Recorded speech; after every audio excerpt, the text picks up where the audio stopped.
3,000 people, the actual, so it's, and they don't have their own hospital. So the hospital is like 15 miles away.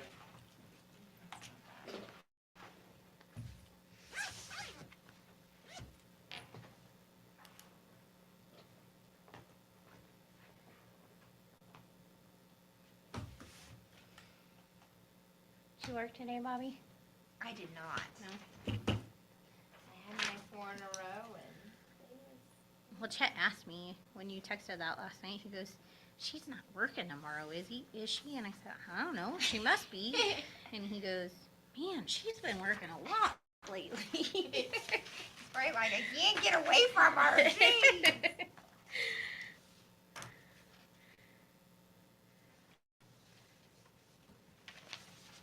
Carrie had just said, like I told you, that He was coming back. Oops. yeah. And Melissa had texted me Saturday night. She's like, "Oh, Carrie called. Then we got busy. I didn't get it done. Can you do it tomorrow?" I'm like, "Oh yeah, sure." Yeah, he usually has it scheduled. I don't know how he forgot because he always does it that way. Well, but he came in Friday. Yeah, for his CDL, and usually he does his fasting lab. Oh. And he forgot Gotcha. to have them scheduled because it's not part of his CDL physical. He just gets his yearly labs done at that time, and he had forgotten to do it. Well, and that's why I was And confused. so that's I why he was like, coming back. I'm surprised. I guess I don't know what all goes into a CDL. It wasn't required for CDL. He just always does it at that time.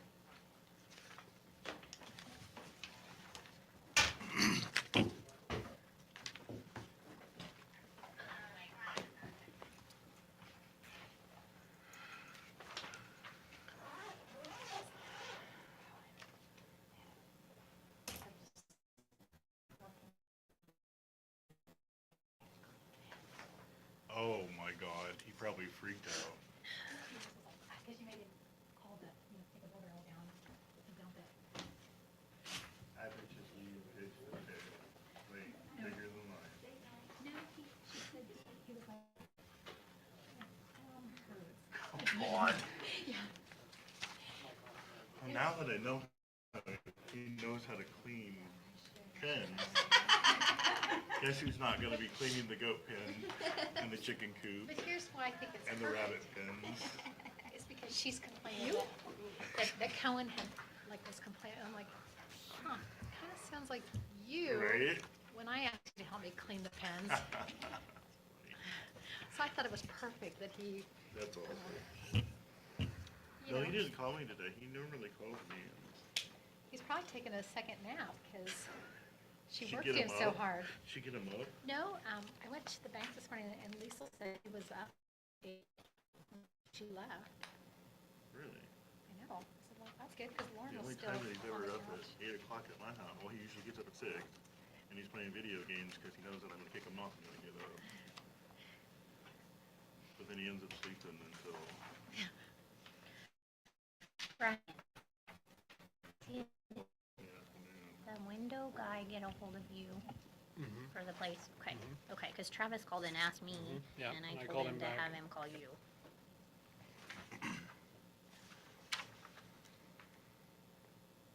Angela, did you get all moved?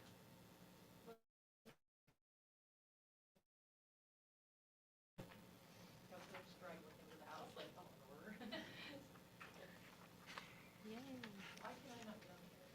It's not working. It's, I'm streaming through my phone right now. I saw that pop up.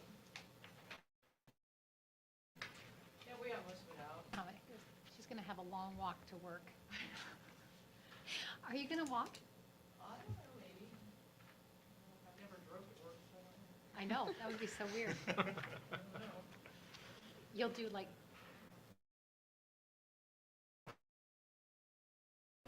you know, when we lived over here, and we walk all the time, and once in a while I'd drive if I knew that I had an appointment, and then I'd walk home and I'd be like, Where's the car? I'd have to walk back because it was at school.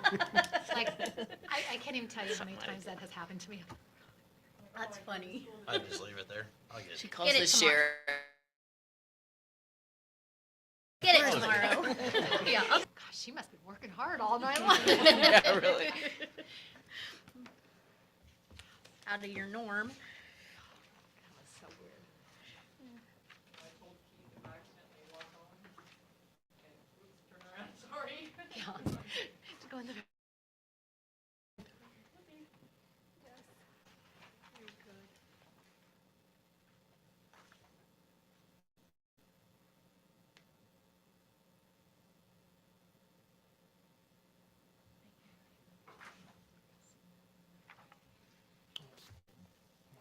Sorry.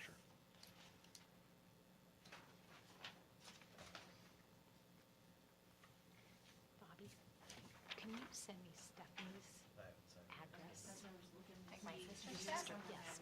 So through her work, she made a donation to the 4-H Foundation. And you got it. I got it. Through her, I could send something maybe to her business, but I want to send it to her because I know she's the one that instigated it and, Yeah. stuff. I think I actually have her address in my phone, but yes, I will.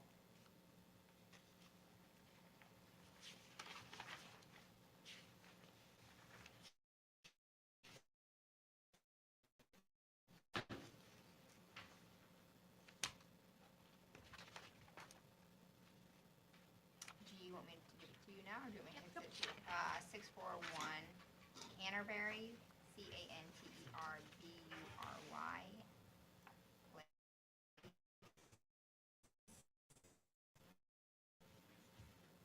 North 50211.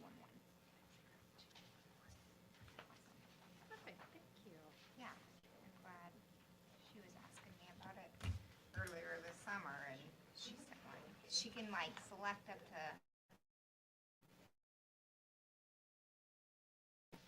You can handwrite it. Organizations or something. Could have connected you, So because I- you can work yeah, she talked offline. about the 4-H and then Got the you Fall connected. Association. Yeah, it was weird. So, we went through this group before. For some reason, all of our things checks got sent back because they went to the wrong address. I don't know if you noticed last month, I was My looking over there a lot, because I noticed all $9,500 those lights from had started to credit. go I off. And still that's have part of the reason But we they had so much reissued stuff. it. And I But think it it's said because it the could take batteries up to were going 7 dead. months after they So reissued now I'm bringing back to up. get it. And so I asked to think it's have hers going good. reissued, Yeah. and they approved that. So Good. I just got that one. Good, good, good, good. Yeah, she'll be happy then. I think you got it. Good. Go. She was back last week, and so I had made a comment like during the spring, I'm like, well, maybe we can like do some projects that you guys can take to the fair, and so she was on it last week. She's like, hey, can the girls stay at Mom's house like this night and this night and this night so we can do fair projects? I'm like, sure. Yay. Good luck.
6 o'clock.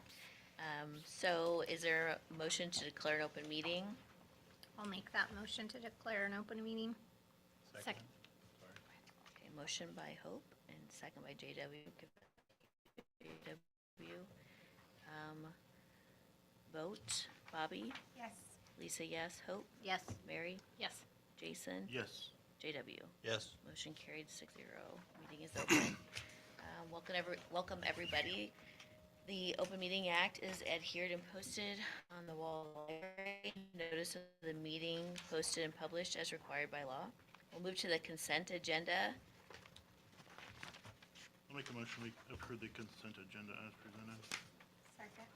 Motion by Jason, second by Bobby. Jason, do you have any discussion? No.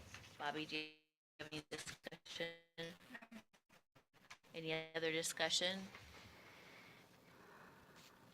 Okay, hearing none, roll call vote. Lisa, yes. Hope? Yes. Mary? Yes. Jason? Yes. JW? Yes. And Bobby? Yes. Motion carried 6-0. Public comment or correspondence?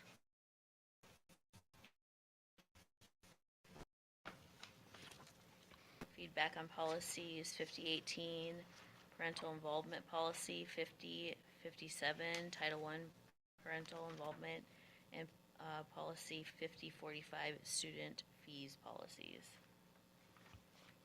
We should, I guess I hadn't given a lot of thought to this prior.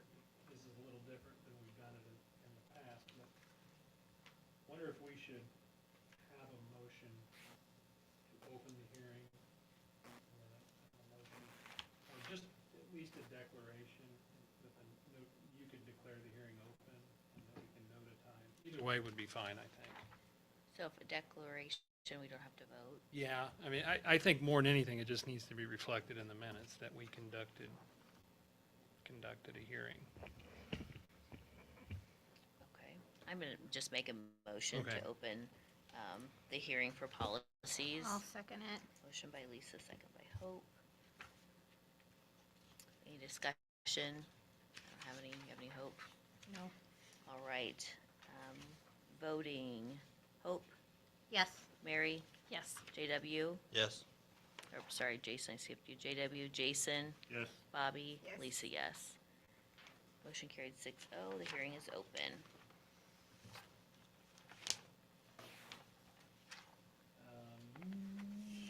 So we've got these policies, they're a reflection of state statute and federal law, state statute for the parental involvement policy and student fees policy, and then federal law for the Title I legislation, which is, I think probably most people have a basic idea what Title I is. It's just funding we get. It's about $100,000 we get to support reading. Well, it's to help provide additional supports for kids that are a little low in certain academic areas. We identify reading and math as pretty standard in the lower grade levels. K through 6 is the grades we target. And so we pay half of Julie Pierce's, she's our Title I coordinator, half of her salary is paid and benefits are paid with that. And then we have a full-time Title I para. This last year it was Barb Helms and will be again this coming year. And then portions of other, and we also, Cindy Myers in that position was 1/8. She does like a study hall with middle school age students. And so 1/8 of her salary and benefit was also paid for with Title I funding. Anything else I'm missing on those that you can think of?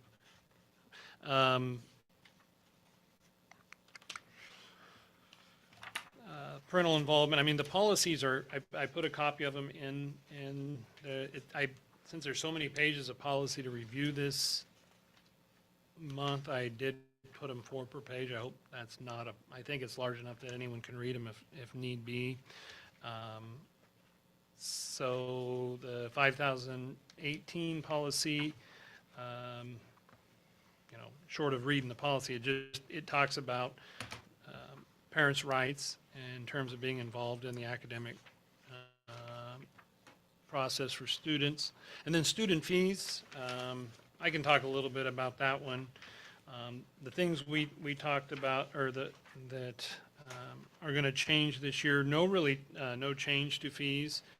The attorney said one thing for post-secondary education, they recommended adding, to be consistent with state statute, adding a maximum dollar amount for any single course, just that a student would pay for a dual credit course. So that's recommended as being listed at $500. No change to anything else other than just some cleanup language. Kind of give you, when the pandemic hit, many of you might remember that a lot of our,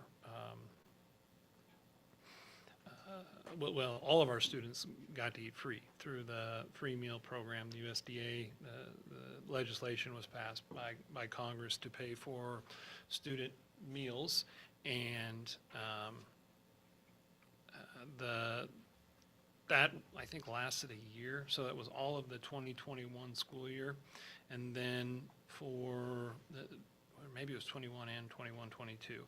But regardless, we went back to other than students who qualify for free and reduced lunch, all students, or students who don't qualify for free and reduced lunch have to now again pay for their meals.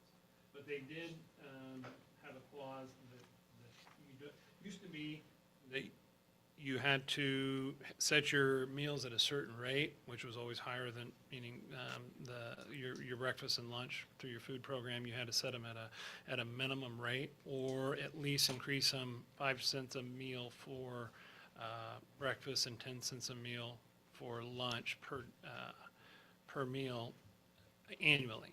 They waived that when they went back to full meals, so this would be the second full paid meals. So this would be the second year of that. They waived that, so we don't have to increase our meal price, and I'm strongly recommending that we don't for full pay meals, and because we are in really good shape in our lunch fund.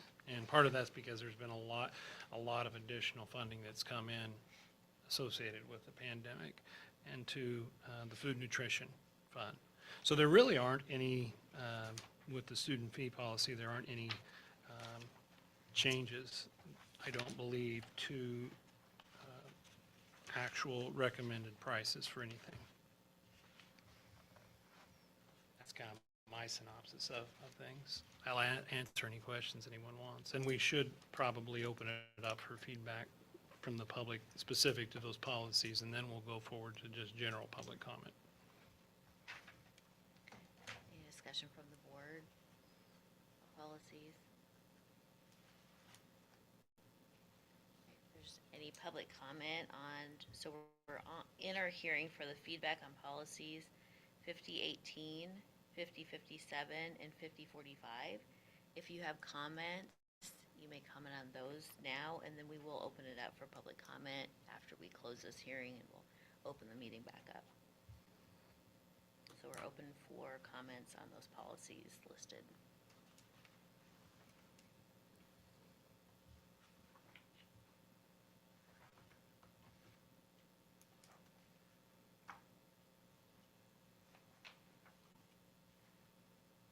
I make a motion that we Close the hearing. close the hearing. Motion by Hope. Second. I'm gonna give that one to Mary. You guys are on the same thing tonight. Motion by Hope, second by Mary, to close the hearing. Any discussion?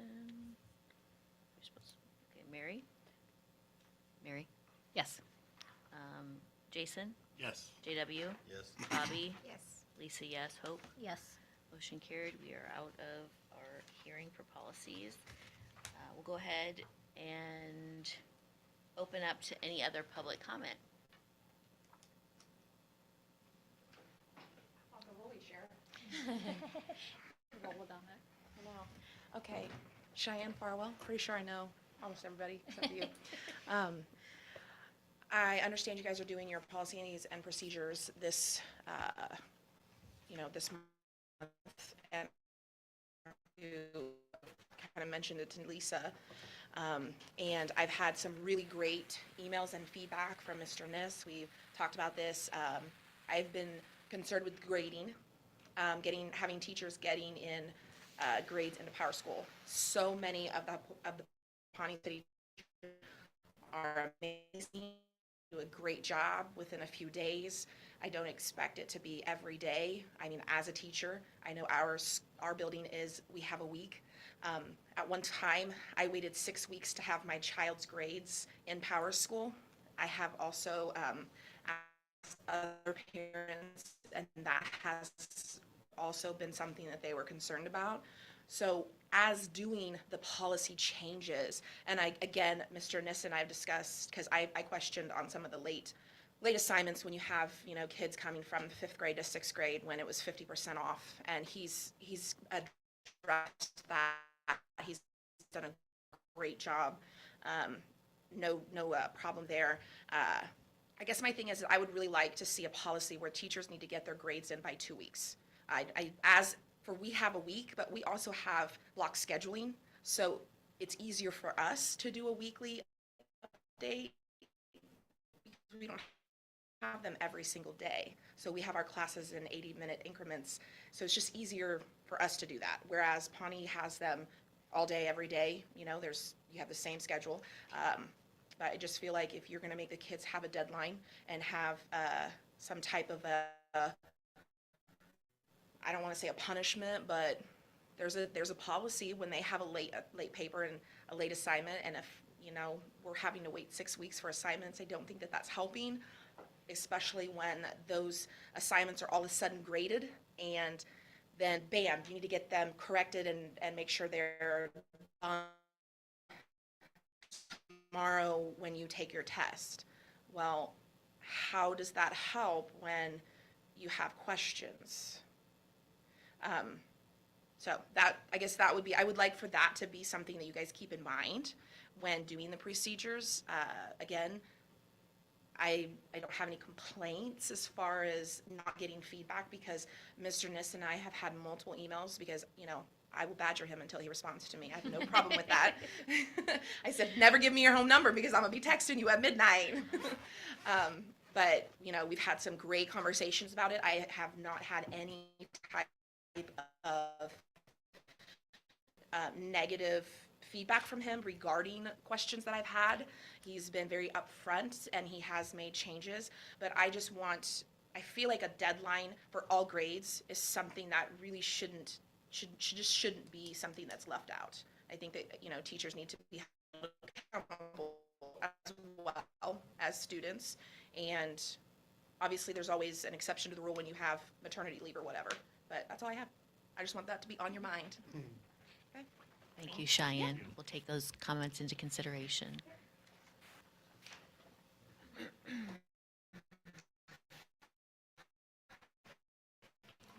Any other public comment?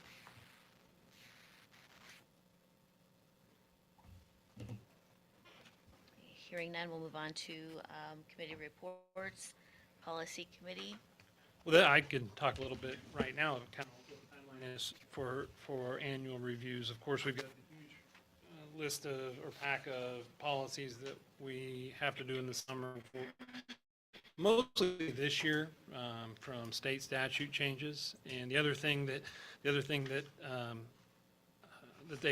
that our law firm likes to do is they don't like to have, as a board, you do any more than you need to do.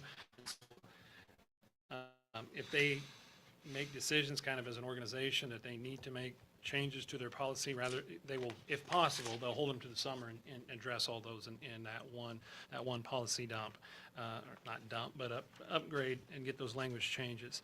Language changes. So the thought process then is at our August board meeting then to do handbook changes. So I was just kind of thumbing through to even see what our staff handbook says about, but that would be something, Policy Committee, I'll be reaching out to you in hopefully before the end of the week with our 7 policies to review for August, and then handbook updates. And I'll probably, since probably include Mr. Niss on that one as well, since some of the stuff, and maybe even Mrs. Blackett too, because some of those are ideas that are coming more from them, and it might be better that they explain it and cut out the middleman on some of that stuff. So that's kind of our timeline on some of that. And of course, we'll incorporate any policy changes from the last year that need to be. If there are any type of grading, those sort of grading things.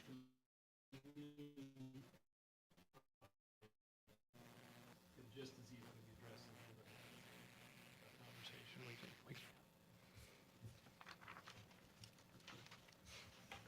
Okay, does policy committee have any other comments? All right, we'll move to administrative report. Superintendent's report. So, if you saw in my notes, Mr. Niss had to get a family somewhere, and he was gonna drop him off early at the airport, and I said, no, you don't worry about it, we're in the middle of summer, you don't need to be here. And so, he won't be here, it's just me, I'll try to make it as streamlined as possible here. So enrollment, when I did this, I think my best guess was about 265, but I just found out today we've got a family leaving, and so that'll drop that number by 3. We haven't done new student registration yet, and usually when we get those new families that move in, some summers we get a lot and some summers we don't. So, but when that happens, usually, we've had some, but the big wave usually comes like later in July and early August. So we'll see what happens from that. So I'd really love to see about 50 more kids move into our district. I think that would help us out on state a lot, but we are where we are. So on staffing, actually just don't have this in my notes, but there was some turnover in a para position. I have that staffed almost. We were like a half para short at one of our paras decided they didn't want to come back next year. Actually, as of today, interviewed that one staff. But the hardest ones still to get figured out is our elementary special education. Just not a lot of teachers out there, and without saying names, have a local sub lined up to do that, and then I think he got very reluctant and just didn't think it was a good fit for him, understandably. So he politely asked if he could withdrawn for consideration. So I've had a conversation with another local sub that we've used, and it's Brandy Borges. Brandy's worked in here. She's had, I don't think she'd mind me saying this. She's had some health issues, but I think she feels like she's got on top of it with new medication. And so I've had a conversation with her. I reposted it, updated it as a full-time opening to see if we can get any other interest. Haven't. We did interview one applicant that just kind of come up. Thought maybe it would have some potential, but based on references, it's just not a direction I'm comfortable going. So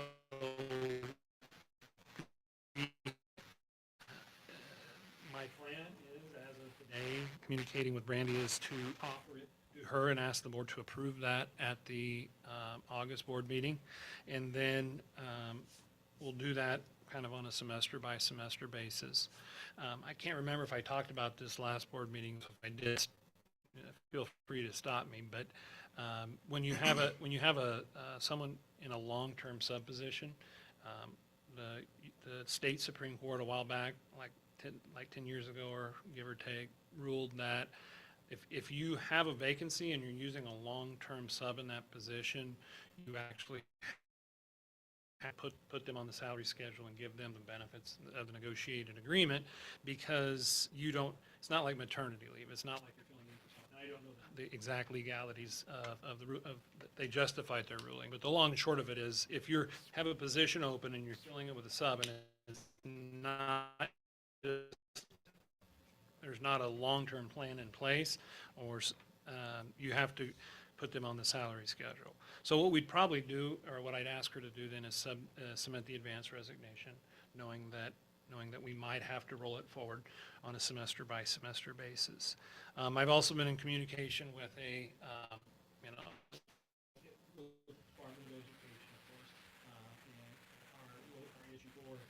special education coordinator. Department of Ed says that you can provide the services, you just, with someone who's not, who's a certified, local sub would meet that minimum requirement. They just can't do the paperwork side of things. And so, in communication with a company, it's a pretty regularly used company to contract. When I say regularly used, I know the service unit has used it to fill short-term vacancies until they can get some staffing done. Virtually, the equivalent of 2 days a week, they would take care of the case management side of things and the zooming in or the virtually joining IEP meetings and running the meetings.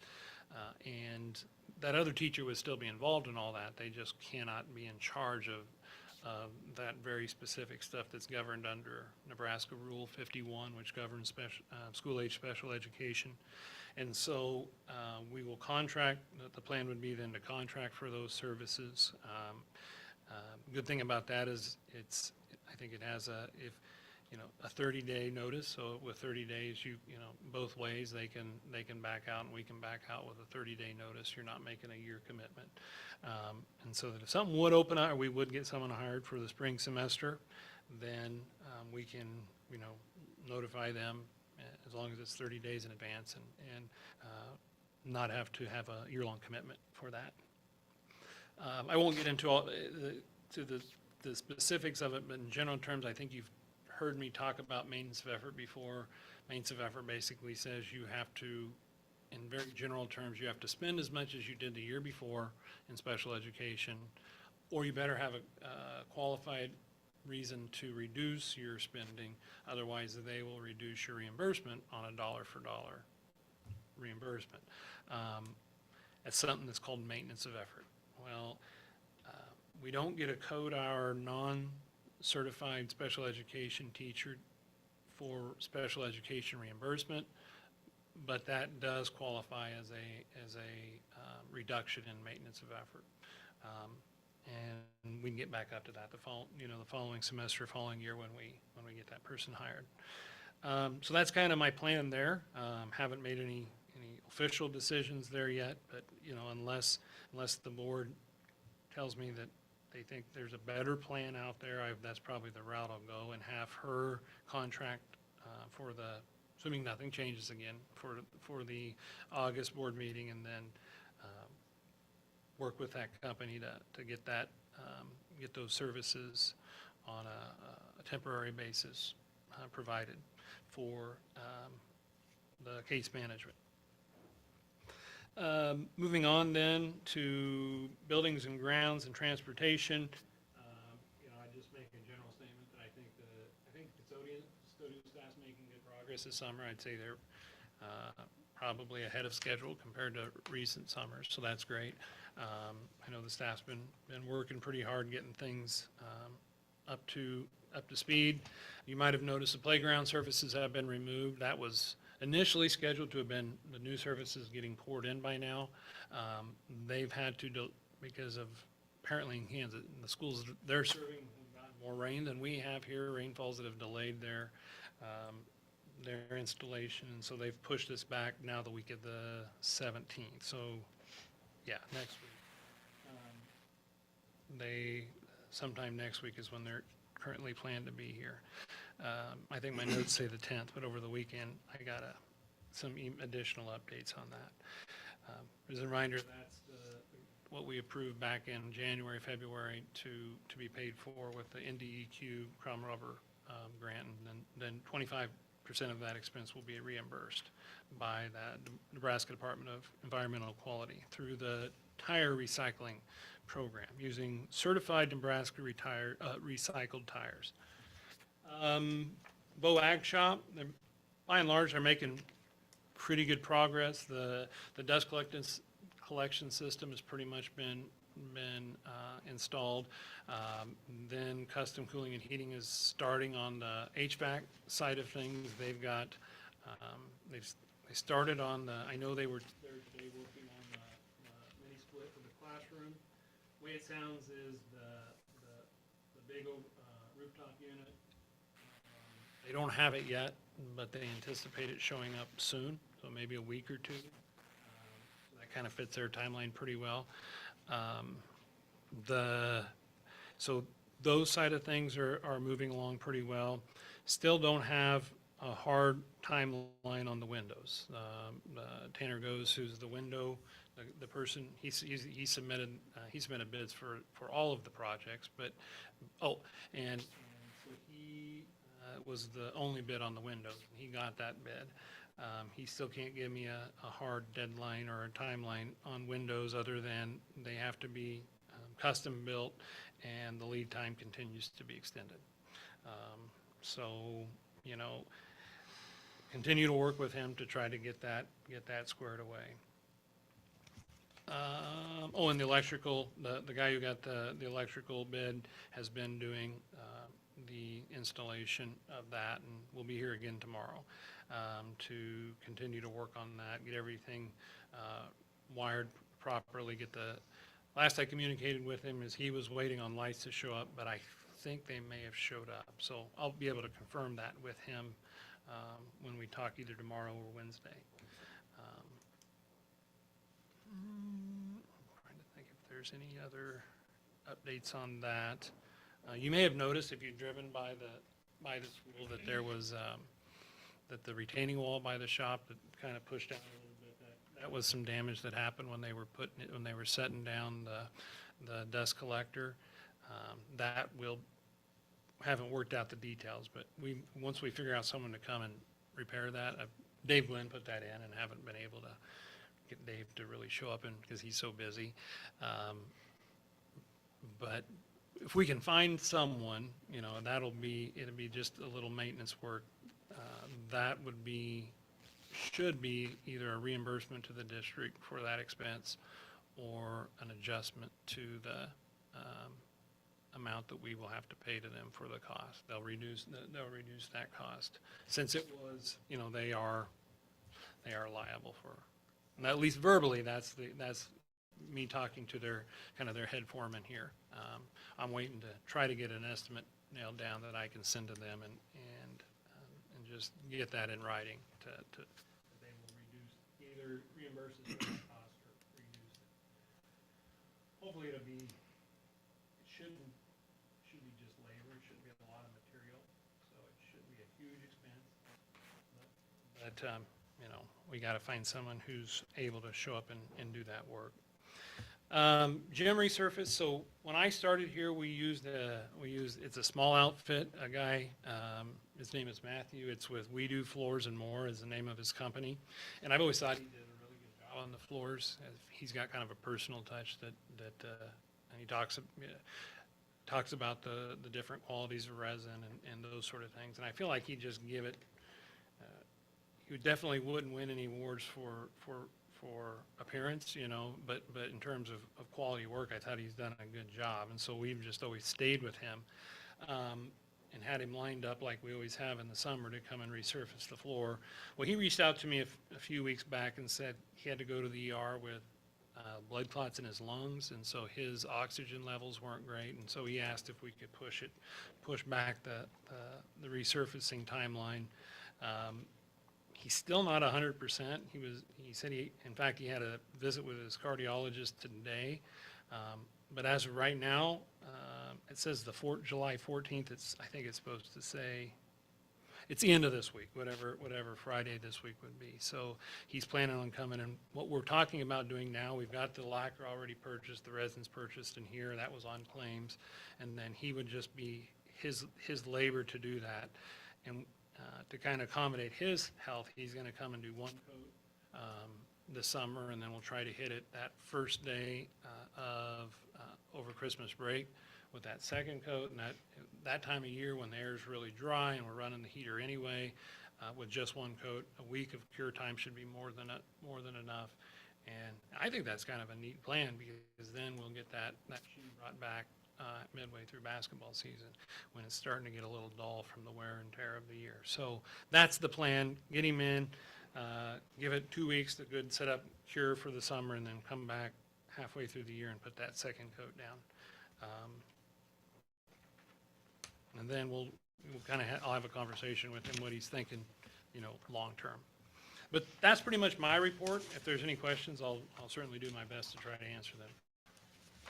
So once you talk to Brandy about this plan, then, I confirmed it today. She's on Okay. board with it. okay, and then will you share that out Advertise. with our families so they know what to I expect? plan to write a letter to the families and let them know. That was something Department of Ed advised, was write a letter to, some of them I've even had some verbal conversations with, maybe some phone calls.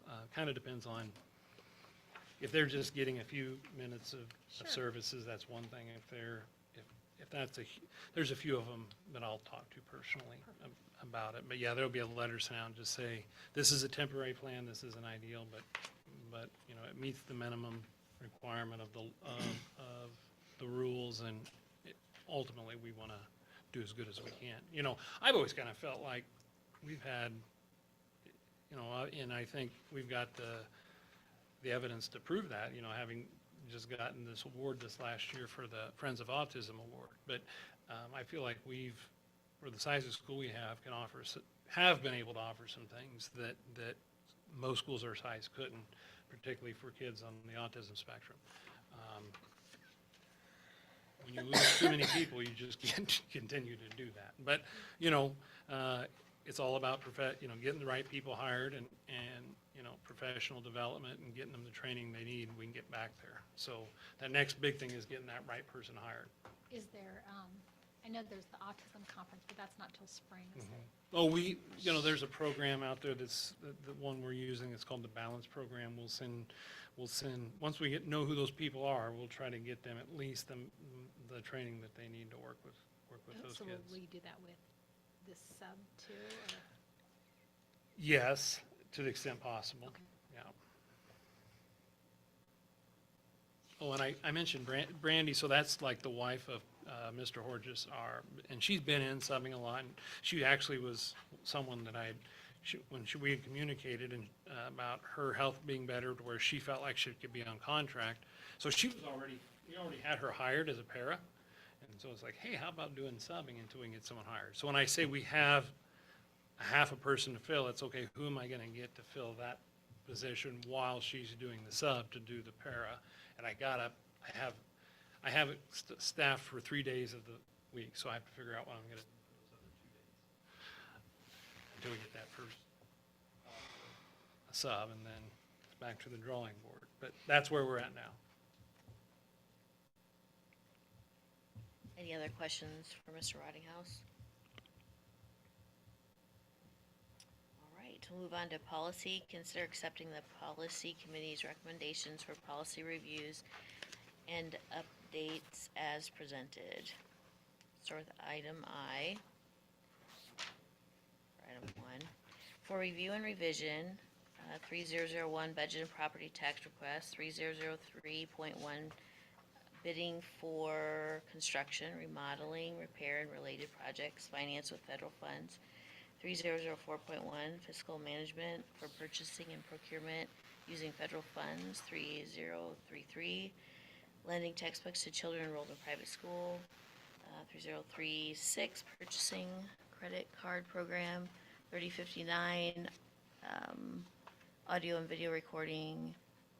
4003 drug policy regarding drivers. 4045 milk expression. 4059 behavioral and mental health training, suicide prevention training. 5003 admission of part-time students. 5004 option enrollment. 5035 student discipline. 5045 student fees. 5052 school wellness. 5062 licensed NITs. 5025 student cell phone and other electronic devices, and 6040 school activity concessions. Do we want to approve those, the two categories separately, Brian? I think item 1 and 2 under 7A can be done in the same motion. So looking at item 2 to be added, 5064 supplement, not supplant. 6003, instructional program 6004, curriculum development, and 6038, artificial intelligence. I'll make that motion. Second. Motion by Jason, second by Mary. Jason, do you have any discussion? I do not. Mary, No. is there any other discussion? How much do you want me to go into things? We could spend 2 hours on this, easy. It was 26 pages, I think the Google Doc was when it was all said and done. Well, does the policy committee have any highlights that we want to talk about or direct Brian to talk about? It was a lot.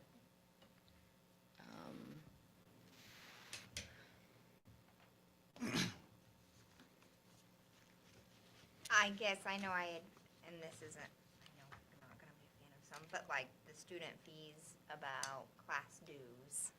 Oh, yeah. I don't know, especially with the concession stands switching, and opening that up to, I don't know if Brian, you wanna kinda talk more about that part, but. I'll try. Taking out the class dues, I know it's voluntary, but maybe if we take that out and encourage classes to sign up for nights of concession stand, maybe eliminate that $20, you know, I don't wanna say make the kids work for it, but you know, you're gonna have families that aren't able to put forth $20 for each of their kids. And it would, instead of $20, it might just take a night of work. So we do have a hardship policy or a hardship fund in the foundation. If anybody is aware of somebody who's having that hardship, they just have to present that to us. But I mean, I'm not sure how how are the school fees utilized. I know like there's graduation and prom, junior high. Mary, you know this better than me, because I don't deal with this ever hardly, because it's exclusively a high school thing. Yep. So you would have a better working memory. I'm sure it hasn't changed. I'm sure it's a 100-year-old practice. Angela can talk, but probably the majority of the fees go towards prom, along with their fundraisers, and things like that. Prom and graduation are the two biggest things. Junior high field trip. Junior high. They were fundraising. Now I don't know what. Yep, so they always Cindy fundraise not being for their Worlds of Fun trip, and, you know, they'd sell T-shirts, things like that. They usually do two trips. like, They yep. do the one to like That's everybody, Yeah. to like, skating or whatever they Skating. decide to do. yeah, they went to Omaha before, and then 8th grade, the Worlds of Fun one. Some of the money also used for homeland. Sure. Yep. Exactly. So the concession stand isn't going to necessarily eliminate the other fundraising that the classes will have to do, but it will definitely help spread that funds to other groups. Do you, So I- do you want me to talk maybe about concessions and then circle back to that? Because that's probably, that is the one that I'll talk just briefly about, I'll try to talk briefly about it. That is the one that the committee got together and we discussed. So, which I'm sure most people recall, that was something that for a couple decades now, at least, a few decades maybe, that the Fine Arts Boosters have historically been able to run concessions and in turn get the profit from it. And about 4 years ago, there was a conversation with the board about that. Did we want to change that? And ultimately, the decision was to keep it as it was. And then to help solidify that, or to help, I shouldn't say it made things 100% black and white, but to help clarify that, we had then adopted policy 6040, which is an in-house, it didn't come from the attorneys. That was a policy we drafted ourselves. Fine Arts Boosters, we kind of knew this was coming, but I wanted to hear it from them. I didn't want it to, you know, push the issue, but they basically said, we just don't have the manpower anymore. And we need to turn it over to the district. And so, the long and short of it is, the district will do that, will appoint a sponsor, and then different organizations can sign up, to run nights, and on a given night or day, they get 40% of the profit. And, the committee listed tiers of priority, with classes being the top priority. I think the thought, I don't want to put words in your mouth, but the thought was that they need the money the most because of prom and the things they do.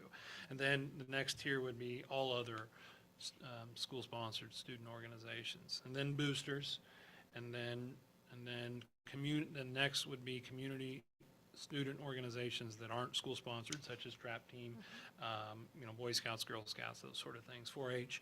And then if there's still night, day times to be covered, then we would open it up for other nonprofit organizations in the community that don't involve students. Like, the one that comes to mind for me is the Historical Society, those sort of things. Just to help, see if they want to take advantage of some fundraising and help us get them staffed. So that's how that was drafted. Is that the same percentage that the track concession stand offered this year? That wasn't ever in policy, but That was, we discussed that quite a bit. We just kind of decided. I don't know why a group wouldn't do it. Yeah. I mean, That's pretty good. my trap team did it, and we had a check for $900. Really? Well, it was the Yeah. same that we did this last year, yeah.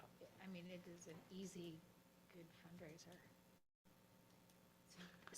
So I can see in just I that thought one. our policy before was that it was only expenses were supposed to be deducted out.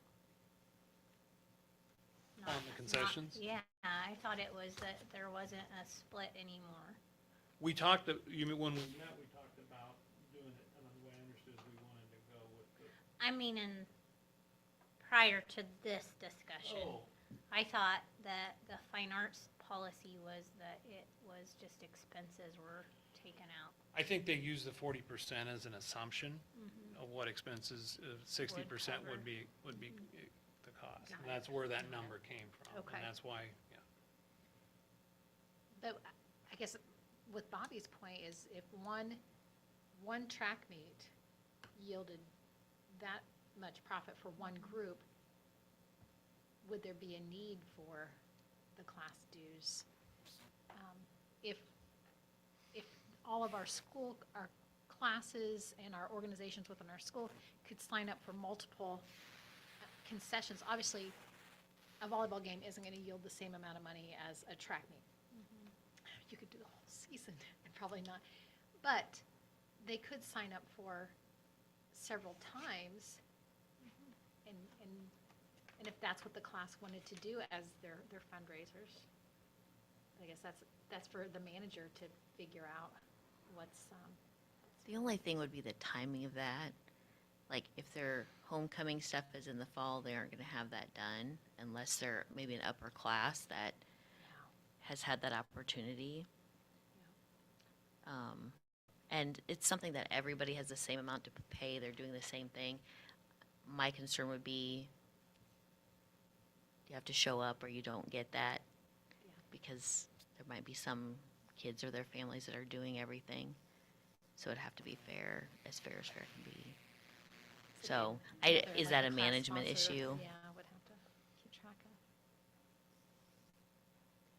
And like Lisa said, since the foundation does have a program to assist kiddos that. Right, and we just need to keep saying that to those people that are sponsoring classes. And it's for other things also, but if you have questions, Derek and Lisa and Brian and Steph and April all have that information, but it is available. Nobody knows. We just consider the issue and then make a check to the school. So it is there if there's a need. I worry about the ones though that it's up. I mean, you're in a small community. I worry about the ones that aren't gonna ask for the help, that really need it. I don't know, I guess I also think like, yeah, you may have the same kids working it, but I guess kind of let peer pressure work in the favor, say, hey, if we want to do this as a class trip, then you need to get involved and help out. Like, I guess I'm more of a, if you want something, work for it, and not just have mom and dad hand over money. I mean, I don't know. Like I said, it's But not all kids are having mom and dad hand them money. no, over and either. you're right. Some of So, them might yeah. come from themselves, but then But if these kids, I mean, if we're giving this opportunity for kids to raise money, then they need to be the ones working it, not their parents. I agree. Not the sponsors. I mean, the sponsors are overseeing things, Right. 100%. But, yep, the kids are the ones that better be in there working these stands and stuff. and I know they're involved in a lot of things, but it's doable. Yep, absolutely. And I think where we have, like, fine arts have had trouble getting people to fill those concession stand nights, like, maybe this will be more of a push for those classes to step up and take, so many nights of a volleyball game or basketball or whatnot, to help fill those voids and get more response.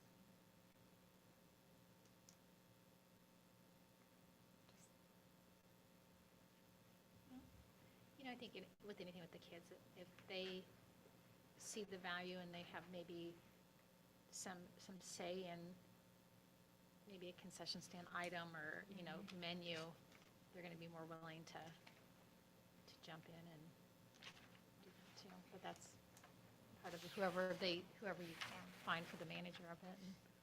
And I just think also help with that communication, that customer service, that counting back money, those little things that, Soft skills. just think it would have a lot of benefits.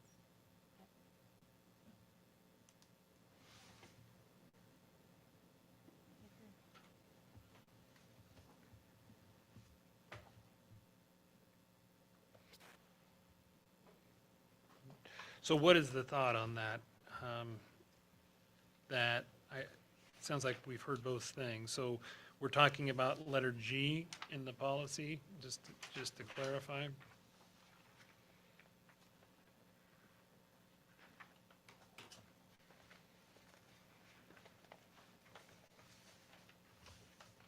I'm not necessarily saying that, I'm asking. Or 14.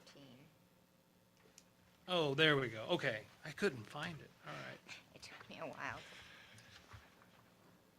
Like I said, I don't deal with this, and a lot of these are just practices that have been in effect for I many think years. So classes have, at least when they got to be seniors, if they had enough money saved, then maybe they didn't collect class dues and things. So that becomes a class thing also. So, that's an incentive. If we work hard Yeah. at these, then we won't have to do that. So I think we should leave it up to the sponsors and how they want to manage. Maybe we could have something less formal for now. And then keep an eye, monitor for a year and, keep our ear to the ground to see kind of how things went, and just the classes are encouraged to work rather than just, have fees. That's not a formal thing from the board, but maybe an informal thing, and then we could kind of, assess how that goes over the next year.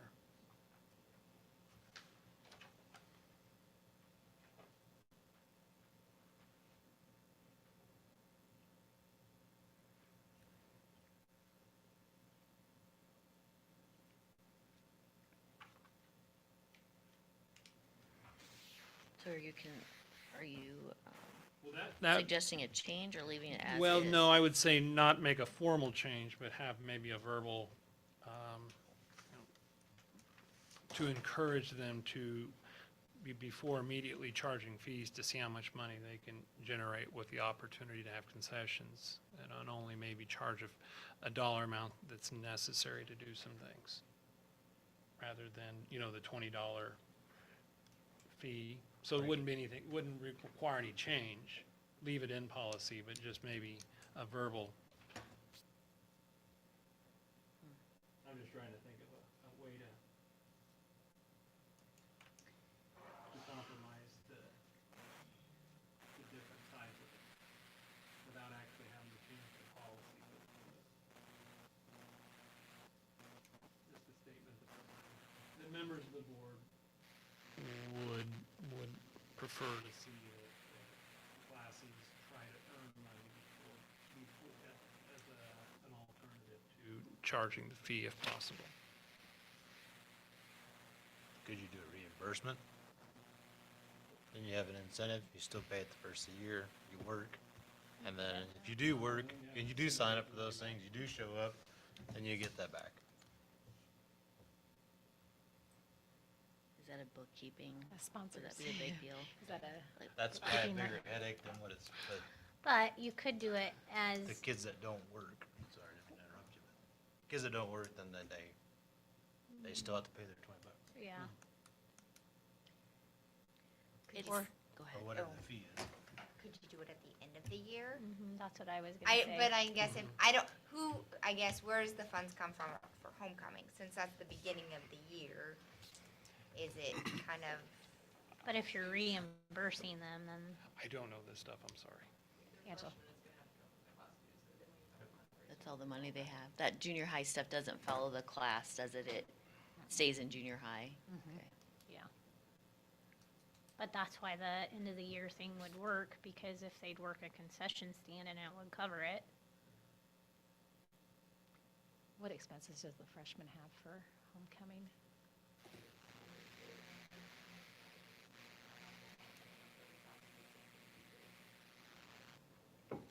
The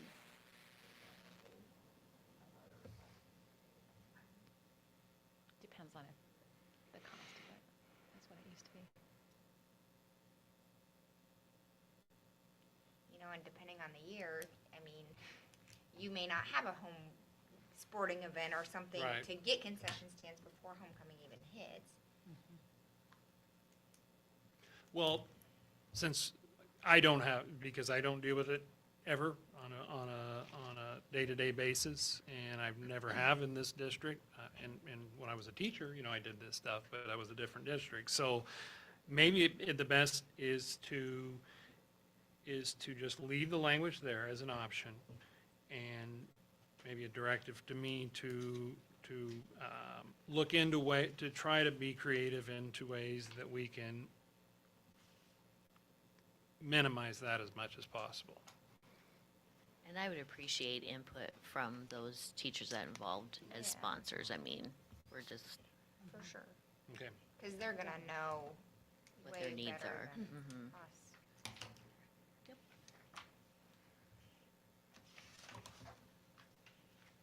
Or even if it's just like a freshman year, you have dues at the beginning, but then your sophomore, junior, and senior year, Before I start working. you have the expectation that you've gotten so many opportunities to work the concession stands, you don't have those dues. That's a lot to track though too. Who are we shouldering with that? I mean, I am all for kids earning their way in the world, but I don't want to put more work on somebody where we're paying them more money. Just a thought process. I'm sure there's a way, but I don't want to shoulder somebody with that tracking of who showed up and who didn't show up for concession stand. Just my little input. We can keep visiting it, but I just want to make sure that we're not adding to somebody else's already busy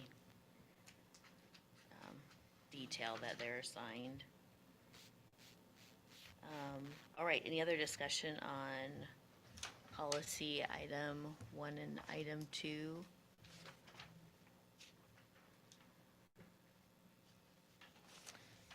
All right, hearing none, roll call vote, starting with Jason, Yes. JW, Yeah. Bobby, Yes. Lisa, yes, Hope, Yes. and Mary. Yes. Motion carried, 6-0. Okay, moving on to item B, consider approving review of policies subject to annual or periodic board review as presented. Item 1, 2007 reimbursement and miscellaneous expenditures. 5001 attendance and excessive absenteeism. 5018 parental involvement in educational. 5045 student fees. 5052 wellness. 5054 bullying, and 5057 parental involvement in Title I. Make the motion. Second. Why is student fees in both? I was just gonna say, ask the same thing. I thought about that, but I went ahead and listed it because I just wanted to have all the policies listed. So that need to, all the policy attorneys say, don't forget, you have to have it documented that these, because statute says these policies have to Okay. be reviewed. So yes, we made an update, we did a hearing, we did an update, but we also reviewed it. And I know Okay. it sounds very redundant, but I figured that was the safest way to cover all of my bases. Okay, so motion was by Jason. Bobby, were you the second? Yes. Okay. Jason, Bobby, any discussion? No. Any other discussion? Brian, anything you need to No. share? No.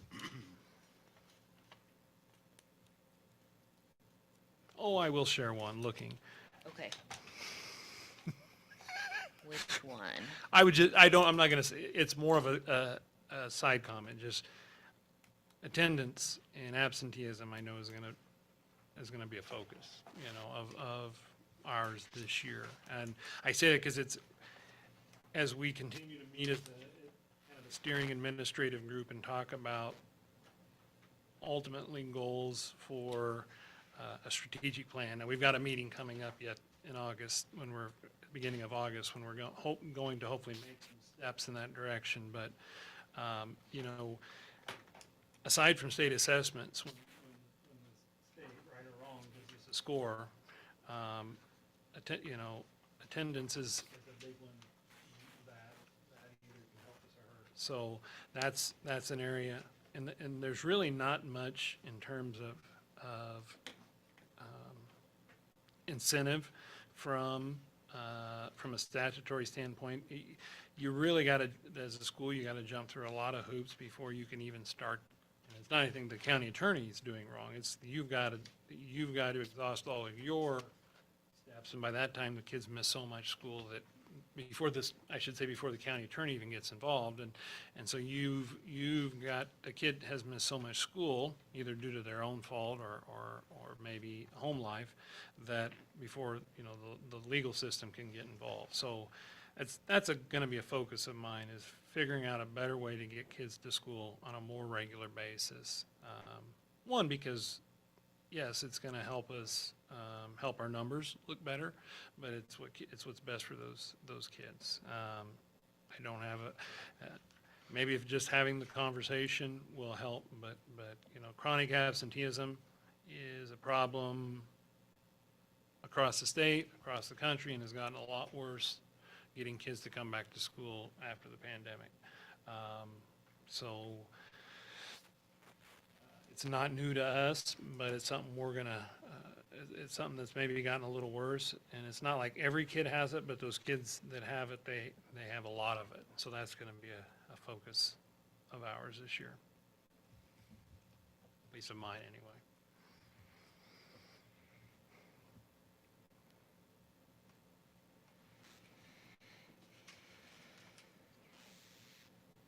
Any other comments or questions?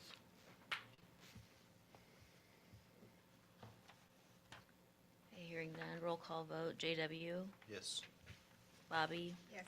Lisa, yes. Hope, Yes. Mary, Yes. and Jason. Yes. Motion carried 6-0. Moving on to new business. Consider appointing the superintendent to represent the school district for all federal and state programs for the 2023-24 school year, not otherwise designated in board policy or action.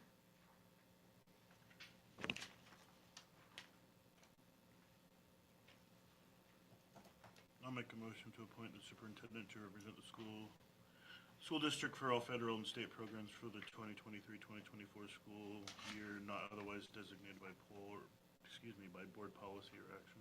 Second. Motion by Jason, second by Mary. Jason, any discussion? No, ma'am. Mary, any discussion? No. Any other discussion? All right, hearing none, we're voting on new business item A. Roll call vote. Bobby? Yes. Lisa, yes. Hope? Yes. Mary? Yes. Jason? Yes. And JW? Yes. Motion carried 6-0.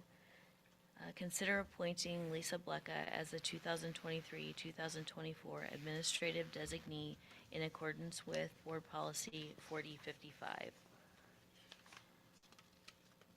I make the motion to consider appointing Lisa Welka as the 2023-2024 administrative designate in accordance with board policy 4455. I'll second. Motion by Bobby, second by Jason. Bobby, do you have any discussion? No. Jason? Nope. Any other discussion? Hearing no discussion, we'll roll call vote, starting with Lisa, yes. Hope? Yes. Mary? Yes. Jason? Yes. JW? Yes. And Bobby? Yes. Motion carried 6-0. Moving on to item C, consider increasing the substitute teacher pay from $140 to $145 per day and increasing the school bus driver payment rate from $60 per route to $65 per route for 2023, 2024. I will make the motion to increase the substitute teacher pay rate from 140 to 145 per day and the school bus driver rate from 60 to 65 for the 23-24 school year. Second. Motion by Hope, second by JW. Hope, any discussion? No. JW? No. Any other discussion from the board? Okay, hearing none, roll call vote, starting with Hope. Yes. Mary? Yes. Jason? Yes. JW? Yes. Bobby? Yes. And Lisa, yes. Motion carried 6-0. Item D, consider renewing the district's membership in Nebraska Rural Community Schools Association, NERCSA, for 2023, 2024, for $850 as presented.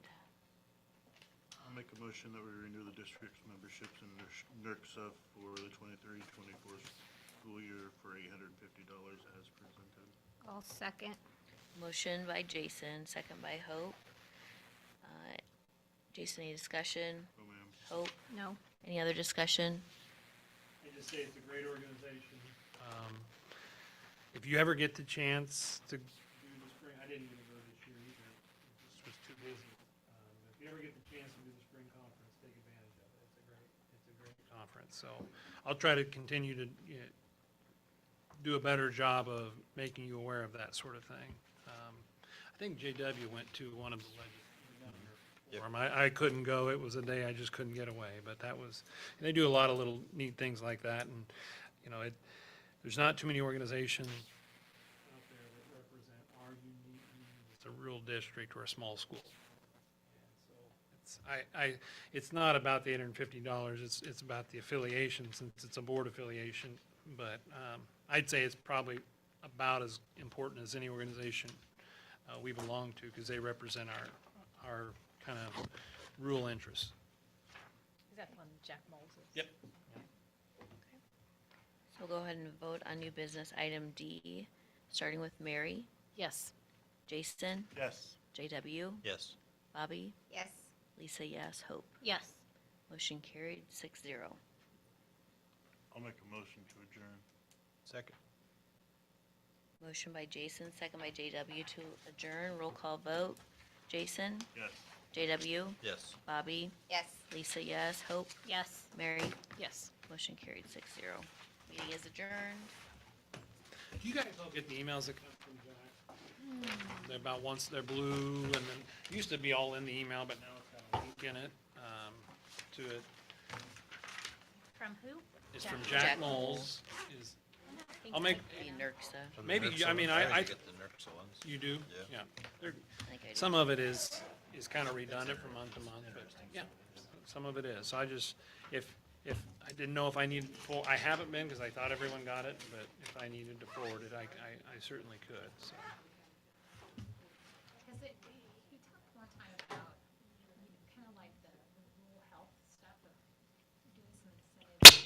There's a committee doing that, like the RHOP program, only for teachers.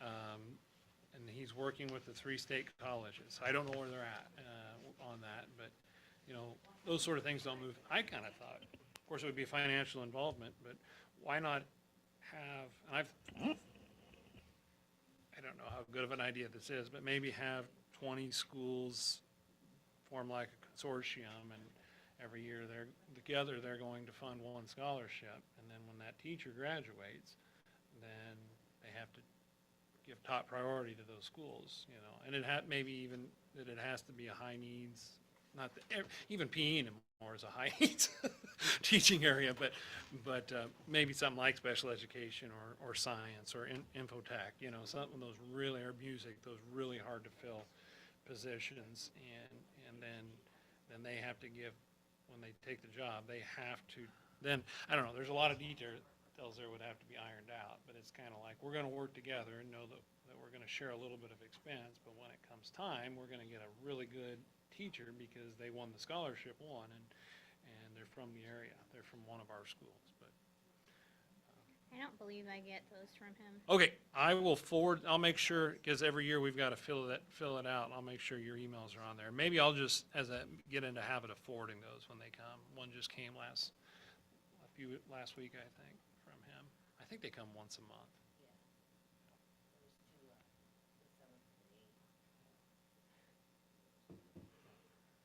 All right, thanks, folks.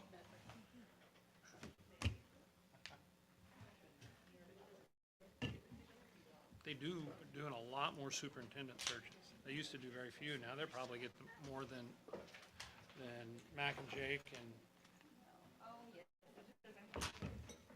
and I think they do a great job because they sit in on the process. You know, like even the interview process, they sit in on it and steer it.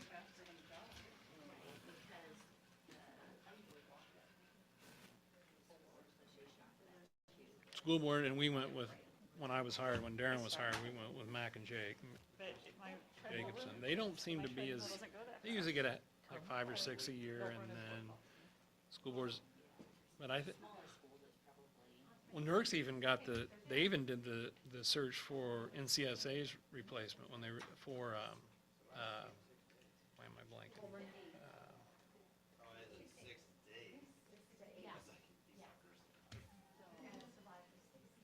Which is, you know, that's more than just rural school. They represent all different sides, but